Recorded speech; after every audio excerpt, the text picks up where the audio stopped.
തന്റെ മണ്ഡലമായ അമേഠിയിൽ കഴിഞ്ഞ ദിവസം പ്രധാനമന്ത്രി നരേന്ദ്രമോദി തനിക്കെതിരെയും കോൺഗ്രസിനെതിരെയും നടത്തിയ വിമർശനത്തിന് മറുപടിയുമായി കോൺഗ്രസ് അധ്യക്ഷൻ രാഹുൽ ഗാന്ധി. അമേഠിയിലെ തോക്ക് ഫാക്ടറിക്ക് താനാണ് 2010-ൽ തറക്കല്ലിട്ടത്. വർഷങ്ങളായി അവിടെ ചെറിയ തോതിൽ ആയുധ നിർമ്മാണവും നടന്നു വരികയാണ്. ഇത് ബോധപൂർവം മറച്ചുവെച്ച് കഴിഞ്ഞ ദിവസം അമേഠിയിൽ പോയി നിങ്ങളുടെ കള്ളം പറയുന്ന ശീലം ആവർത്തിച്ചു എന്നും ഇതിൽ നിങ്ങൾക്ക് ലജ്ജയില്ലേ എന്നുമാണ് രാഹുൽ ഗാന്ധി ട്വിറ്ററിലൂടെ ചോദിച്ചത്.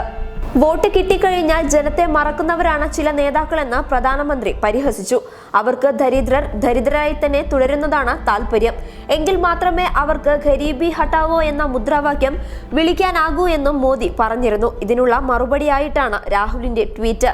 ഇന്ത്യ റഷ്യ സംയുക്ത സംരംഭമായ കലാനിഷ്കോവ് റാഫേൽ ഫാക്ടറിയുടെ ഉദ്ഘാടനവും ഗൗരിഗഞ്ചിൽ ഉരുക്കു നിർമ്മാണശാലയുടെ തറക്കല്ലിടലും കഴിഞ്ഞ ദിവസം മോദി നിർവഹിച്ചിരുന്നു. പ്രശസ്തമായ AK-47 റൈഫിളുകളുടെ പിൻഗാമിയായ AK-203 തോക്കുകളാണ് ഈ ഫാക്ടറിയിൽ നിർമ്മിക്കുന്നത്. അമേഠിയുടെ വികസനത്തിന് സ്മൃതി ഇറാനിയുടെ ശ്രമങ്ങൾ വളരെയധികം സഹായിച്ചിട്ടുണ്ട് എന്നും കഴിഞ്ഞ തിരഞ്ഞെടുപ്പിൽ തോറ്റുപോയെങ്കിലും സ്മൃതി ഇറാനി ഈ മണ്ഡലത്തിനു വേണ്ടി കഠിനാധ്വാനം നടത്തി വരികയാണ് എന്നും പ്രധാനമന്ത്രി നരേന്ദ്രമോദി പറഞ്ഞു. ഇത്തവണയും അമേഠിയിൽ സ്മൃതി ഇറാനിയെ മത്സരിപ്പിക്കാനാണ് BJPയുടെ ശ്രമം. News desk public Kerala.